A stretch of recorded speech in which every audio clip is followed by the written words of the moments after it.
Hello everyone, welcome to Coffee Cup Enlightenment.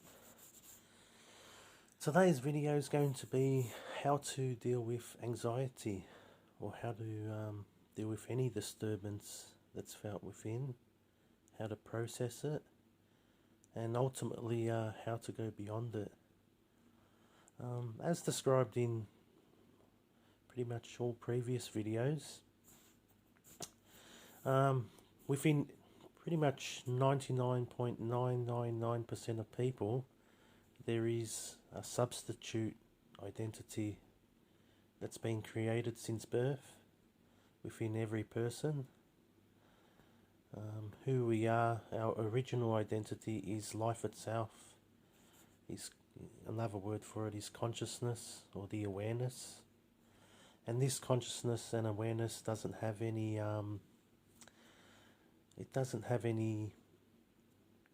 labels or things to it. It's just life itself, which gives life to things. So this substitute character within us, it is a thing.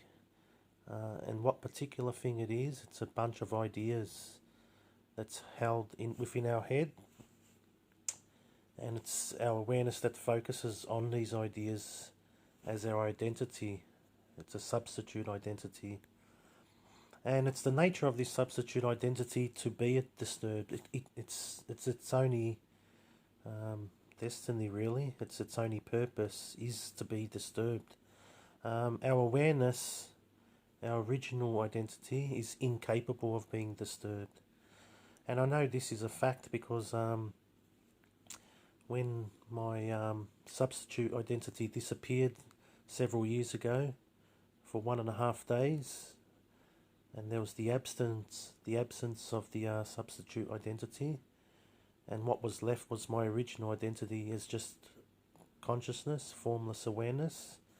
There was 1,000,000% contrast in difference between having our awareness continually identified with this and feeding and giving life to this substitute identity, and when it's gone, there's a feeling of undescribable effortlessness that remains as our default identity.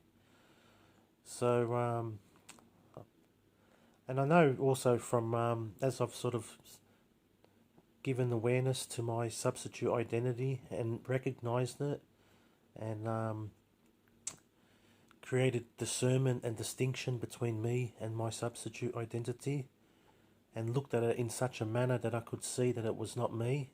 It was just a conditioned bundle of ideas that I'd associated with my whole life.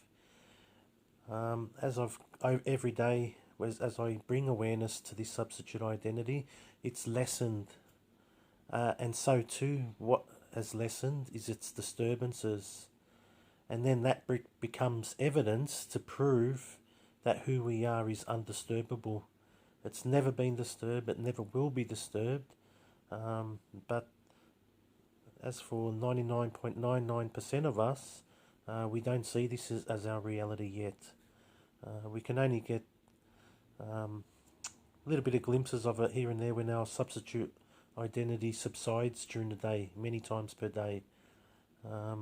When our awareness is not, when this substitute identity is not in our focus anymore, and it does actually subside throughout the day, up and down. But for people with heavy experiences of disturbances, then they experience their consciousness is giving their attention to this character, and they are mistaking it for their identity, and they also mistaking its disturbances for itself, its own disturbances. And that's why I really make a strong point in all my videos lately. Probably was not the case in the first few years when I made these videos, because my awareness on all this topic was developing. But as I've come to see now, in the lessening of disturbances within myself and the contrast felt difference, I can see that it's only the substitute identity that is disturbed, not us. And I know from what happened several years ago when I woke up in the morning and this substitute identity disappeared in an instant, and within an instant there was a 1,000,000% contrast in difference in a state of effortless peace. And then after 1.5 days, the substitute identity came back, and it pretty much still resides in me, even as I speak to you now. But it has lessened over the years.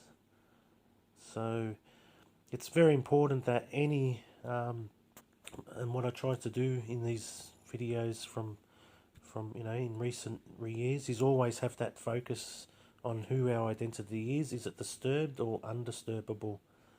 And I always make it the reference point that our identity is undisturbable. It's never been disturbed, never will be disturbed, and is incapable of being disturbed.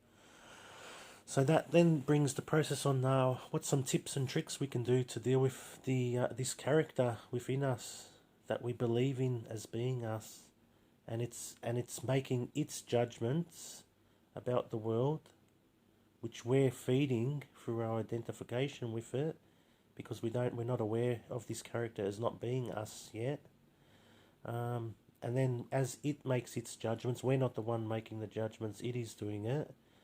And then through its own judgments, it creates its own perception of reality, which is a disturbance, which could manifest as anxiety and anger, frustration, boredomness, whatever. So whatever the disturbance is, it doesn't matter. But what's important to understand is it was created and felt within us because it's the substitute identity feeling it, not us. And the way to go beyond all these disturbances is going beyond the disturbed character and not feeding it with our attention anymore until it disappears. And that's the definition of enlightenment, is living in the absence of this conceptual idea, a substitute identity idea, and not mistaking it or believing it to be who we are anymore, and living your life in that field of just being awareness only, that doesn't have any content to it, that doesn't have anything to it, and is not capable of being disturbed anymore. So many of us have examples of this in our life, in the variances between different people. Some people, they don't get frustrated, or I shouldn't say, and this is an example how I correct my language. I said they don't feel frustrated, but rather they don't have a substitute identity within them that feels frustrated. It was just like that since birth. This could be factors because the parents had the same conditioned identity that didn't have that aspect of frustration, and it's been taught to the child to be the same. So there's many characteristics of this conditioned self that we all don't have, and then there's some characteristics that we have more than others. So this is also evidence again to prove the variances between each person, why some person has a particular disturbance and they're both in the same room experiencing the same experience, yet the person next to you is greatly disturbed by the same situation. An example of this is two people are put into a room and told that they're just lost their job, and one of them has a disturbed character or a substitute identity character that creates judgments over the situation, and the other person doesn't have that, and their perception of reality is totally different for each person. So this is again evidence of not everyone has all the characteristics of the disturbed substitute identity, and not everyone has different levels. We all fluctuate in different levels, and that fluctuation is governed by how much attention that is given to this substitute identity, and what's more importantly is mistaking it. So the answer to ending this disturbed character is not to believe it in it anymore. And how you do that is as you're being disturbed, and that's probably the best way to do it, because it's a little bit hard to do this when it's dormant, this character. But in the midst of its disturbance, sit still, sit quiet, and see if you can sort of in your mind's eye picture this disturbed character. Say your name, and then that sort of brings up this disturbed character and all the images associated with it. And as you observe it, you're sort of bringing a discernment and a contrast and a distinction between you and it.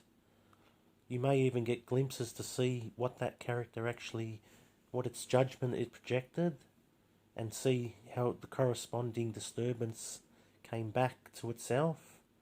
And then you may even have distinctions to see that the disturbance that's been felt isn't your disturbance, it's the disturbance of this character.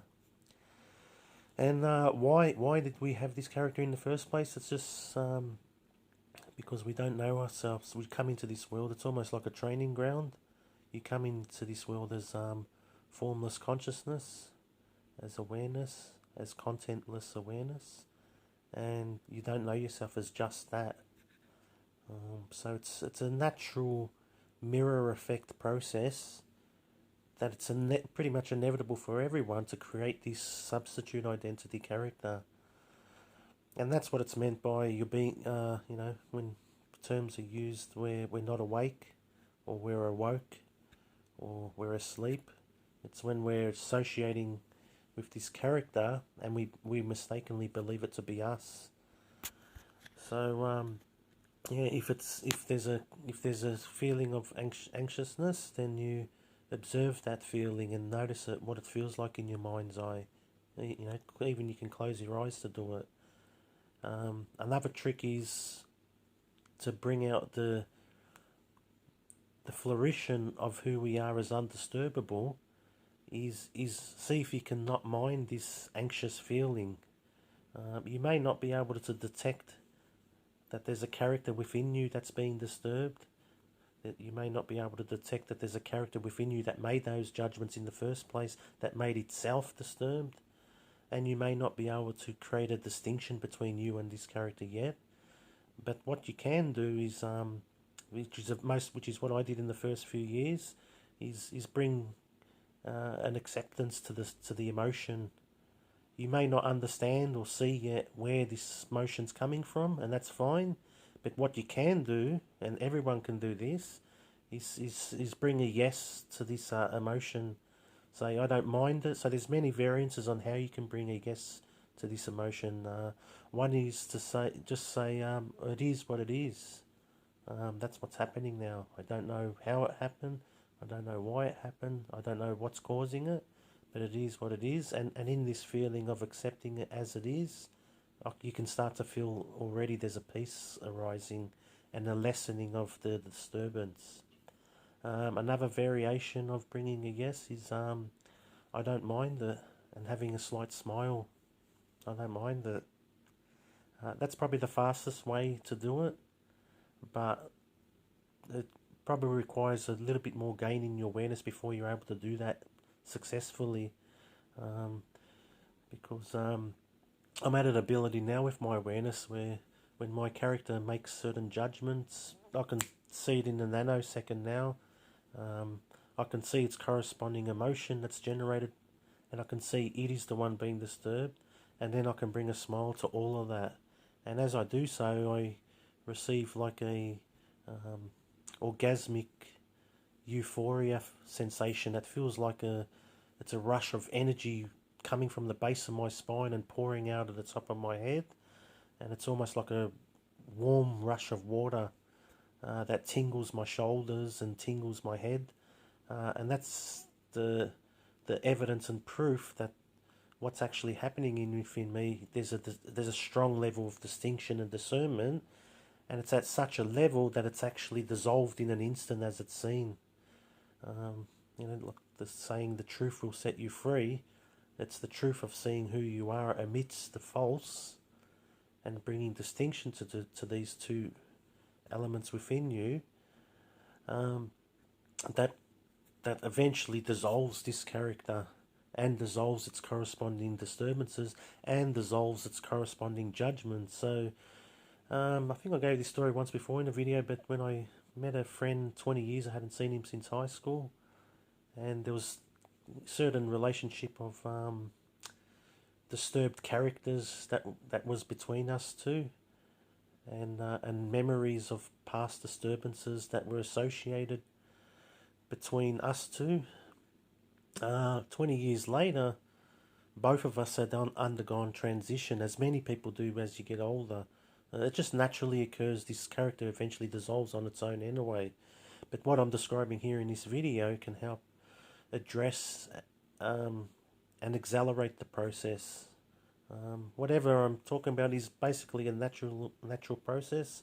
Everyone's already done it. You've already done it a million times already, and to a greater extent for most people, depending on your age, you've already dissolved your substitute character already, and you've also dissolved its characteristic judgments.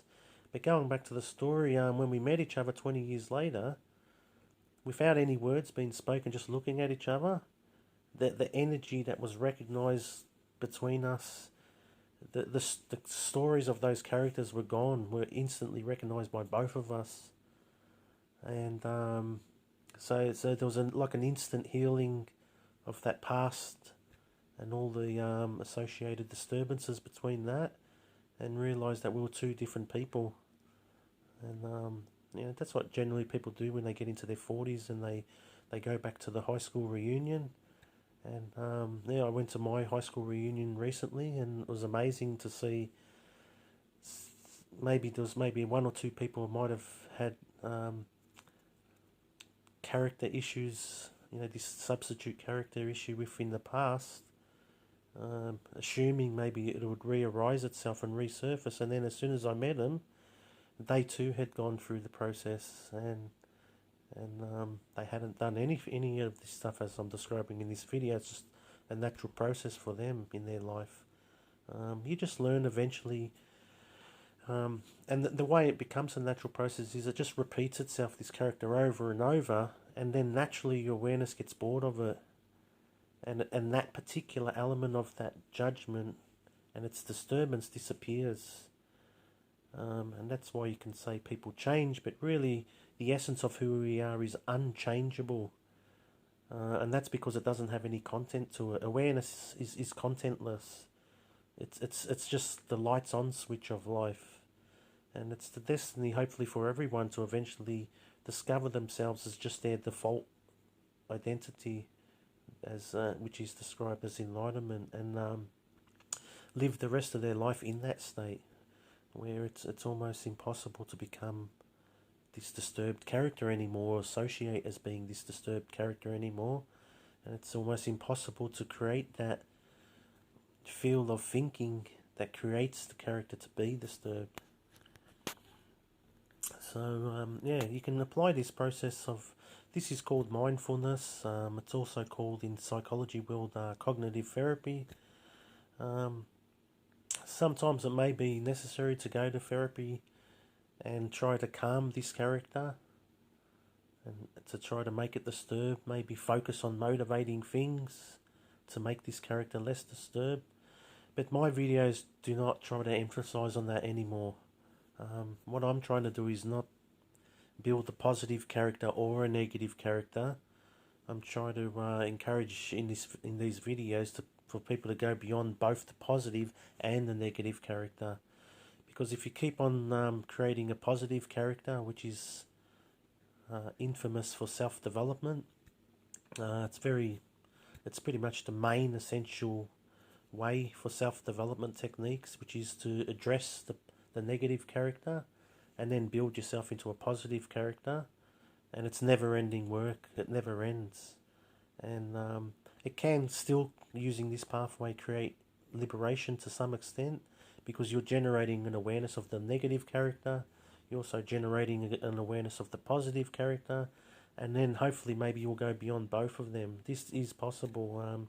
There's many people that have done self-development that have probably gone beyond both, and they no longer need to do any effort anymore to be who they already are. And that's the cosmic joke. Eventually you discover that in the absence of this character and all its disturbances, everything it was trying to seek, you already were.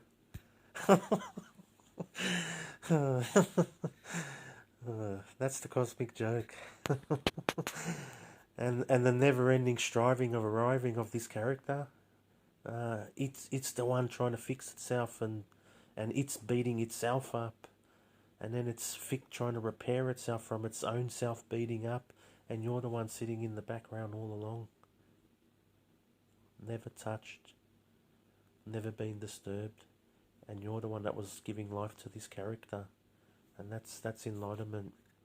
When you come to see to the point where this character no longer exists anymore, and you don't have to be a good person anymore. You don't have to do like be a good person in the sense of being anything anymore, because you already are that, and you already are infinitely more than ever this character could ever dream of being. This character tries to be you. Its whole life is striving and never arriving of trying to be you. So yeah, eventually when this character disappears, and sometimes it happens from people with as I've described before, in accidents. Someone, lady Jill Bolt Taylor, she describes on YouTube, she had a stroke, and I don't know, I think it was like 98% of strokes happened on one side of the brain, and on her particular stroke it happened on the other side of the brain, and that's where that character lives, and all its memories, and that stroke affected that side of the brain, and that character disappeared for, I think it was a few months during the stroke, and she lived in the absence of that character, and also experienced what it feels like to live in the absence of the character, the clarity, the peace, the effortlessness. And there's also probably, there's examples of people have said also Down syndrome is also an aspect of a lessening of that character. That's why people with Down syndrome have got such happy faces. People of third world countries don't have such a strong, enhanced culture that encourages that substitute fake identity, and that's generally why people of third world countries are more happier and at peace and effortless. So there's other tricks I've also mentioned is in give your attention to this character, this fake character, while you know it's fake. That's another hack, another trick, because it seems counterintuitive to do so, because you think, no, don't give your attention to this character because we're trying to not feed it. But if you feed it and you know it's fake, that's another very high level of disidentification that causes it to disappear and shatter and explode into a million pieces, and all its disturbances go with it. So what I'm trying to share with you, these are the tips and tricks. You can even come up with your own ones, but all tips and tricks have one thing in common, and that is you and this character, and the distinguishment and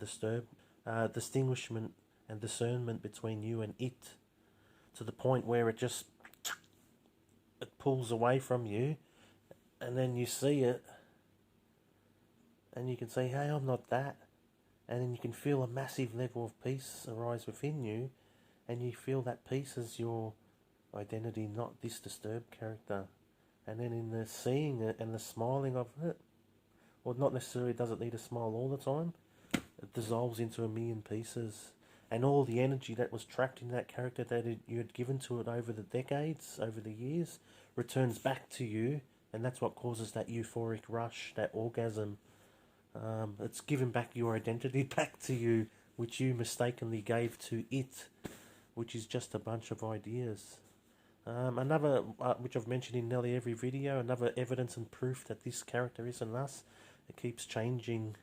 When you were 1 year old, you didn't even have this conceptual idea, because you didn't even understand concepts yet, so you couldn't even build this character yet. So you were close to, very, very, very close to who you originally are, but you still didn't know yourself as awareness yet. So then you kept feeding, and your environment, your friends and family told you who you are, which is this character, and it's their character that was telling your character who it was, and your awareness was believing in it, and that's what makes it grow even further.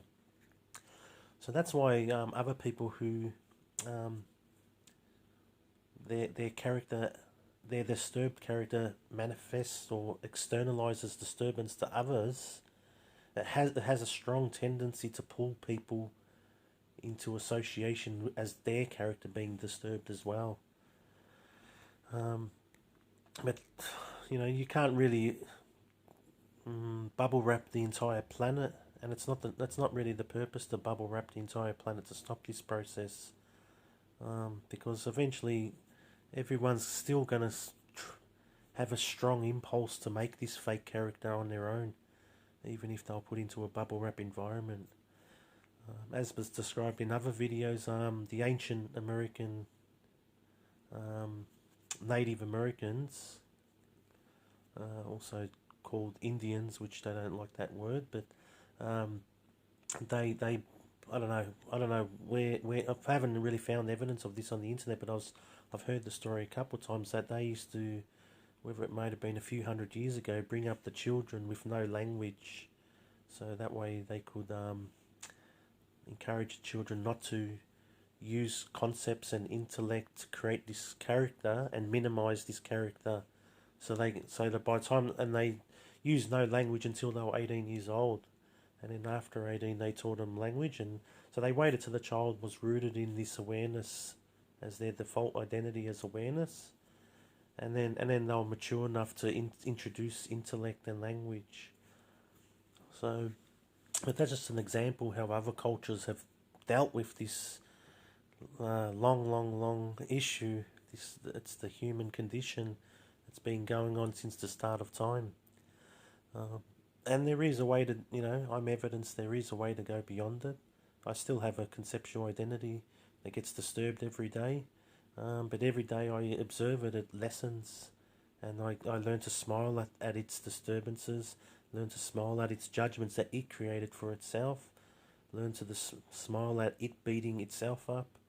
And every day becomes more and more effortless, because it's the mirror of who I am expressing itself. And that's probably it. This brings to another important point, is try to bring into a meditation daily. This is extremely important, in believing that it's the world creating this disturbance or this disturbed character. In most cases it's true. There's many things we can do to change things and make things better. You don't have to be a martyr. Though some people use martyrism to to bring about this identification to this character by making it get disturbed. That was the story with the person Buddha, which you see the statue of the skinny guy with the cone head. You see, thousands of these statues all over Thailand and all that. But this guy Buddha, him and his mates, that's what they were doing back in the day, 3,000 years ago. They did use martyrism, if you would describe it as that, they self-tortured themselves in a happy way. They put sticks in their eyes, and Buddha, the reason why his earlobes are long, if you see the statue of, it's the skinny Buddha, not the fat Buddha is just a Chinese joke. It's the skinny Buddha I'm talking about. Siddhartha Gautama, his name is, but he's got long earlobes. The reason why is because him and his mates, his form of self-torture was pulling his earlobes for 5 years. And as he did it, he smiled. And he accepted the pain, and he saw that it's not my pain, it's my character's pain. But as the story goes, this didn't work, this martyrism technique, and later on he let go of that. And the way he reached enlightenment was just basically sit under a tree and see this character, and sat there for like 30 days apparently, and kept looking at it and looking at it and looking at it and looking at it every single day in his mind's eye, until he saw, hey, this character ain't me. And in that insight, it disappeared, and then liberation occurred, which is enlightenment. So yeah, that's about it. Thanks everyone for watching, and if you have any questions, please put them in the comments below, and maybe I can make a video on them, and on any particular topic you have on. But the essential message is simple. About I can make 1 trillion videos. They're all got the same one single message, and that is learn to disidentify from this character, from this, as they call it, ego. We are not our ego. We are the awareness. We are the life giver to the ego. And when you see that, then the cosmic joke becomes very funny. But why you're associated as that character, it doesn't seem funny, So, and that's why some of my techniques I don't advise. If it doesn't work, then leave it alone. It's just there's not enough distinction and discernment yet. Um, so only try the most simplest one. Just do it. You can do this for many years at the start. Is just say, okay, I accept it, and you don't even have to do it in a smiling way. I accept the emotion. And then as time progresses, start to see what caused that emotion. All right, there was a judgment that was spoken a few moments just before this emotion arose, and I believed in both of them as being me. And as you keep doing this, your awareness grows more and more, and consequently, the character dissolves. As the awareness grows, the character dissolves. So they can't be both together. And sometimes the character will pop up really big, and it never comes when you're not ready for it. There's always the awareness is just one moment away from looking at it. And you too can experience some feelings of orgasmic releases occasionally if you are quite successful at it. The main aspect that determines the greater level of the success between this discernment process is a very, very strong level of not minding. Sort of how my face is now. I don't mind. It's okay, because it should happen. It should happen because it did happen, and it should happen because it's not me. And it's just the process. So not taking it serious, this character, this is where it gets into. It's not even you taking it serious. It's the character taking itself serious, and then you associating with the serious one. So that's why the highest level of success you can achieve in your day-to-day process of being mindful of this character is not minding. It's the highest vibration, because then what it does is bring you to the recognition that who you are is untouchable. You always were untouchable, and you never will be touched in any way. No thing cannot be touched. Thanks everyone. Bye.